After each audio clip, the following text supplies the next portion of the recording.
Good evening, everybody, and thank you for coming. Tonight, I'm going to share with you some of the beautiful places I visited on recent trips. Now, those of you who know me will know that I don't usually visit famous places. I prefer to look for unusual places that don't have a lot of tourists and don't get too crowded. I'm going to start off with an amazing place you might not know. It's called Yonaguni, and it's in the sea not far from the island of Yonaguni-jima, Japan. Yes, Yonaguni is actually under the water.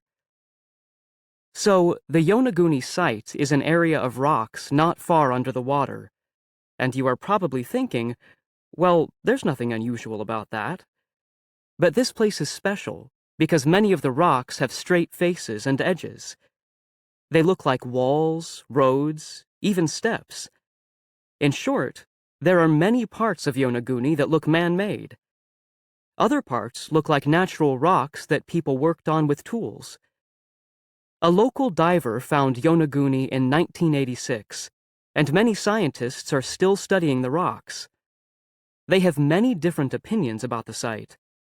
Some people think Yonaguni is an old city that sank into the sea about 2,000 years ago.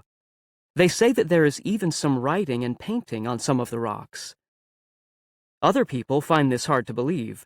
For example, one American professor, Robert Schoch, who studied the rocks in the area around Yonaguni, says that straight lines and rock faces are natural for this special kind of rock. When you visit nearby Yonaguni-jima, you can see some parts of that island look quite similar.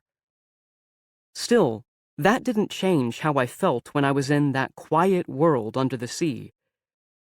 Here are a few photos of me that my friend took diving in Yonaguni. Here I am standing on a perfectly flat floor under the water. It's like a little square in a town, where people can get together to talk or do business. And look, here I'm pointing at some of the steps I told you about.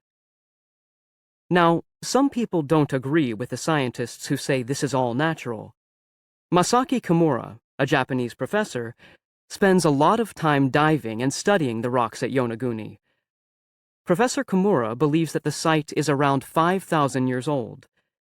He also thinks that some parts of the site are important buildings, such as a castle and a stadium.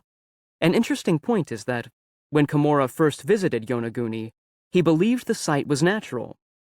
Now, after long years of study, he thinks it is man-made. Me, I can't decide.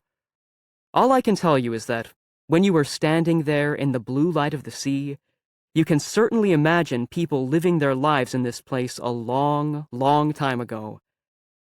Now, does anyone have any questions before we go on to another amazing destination?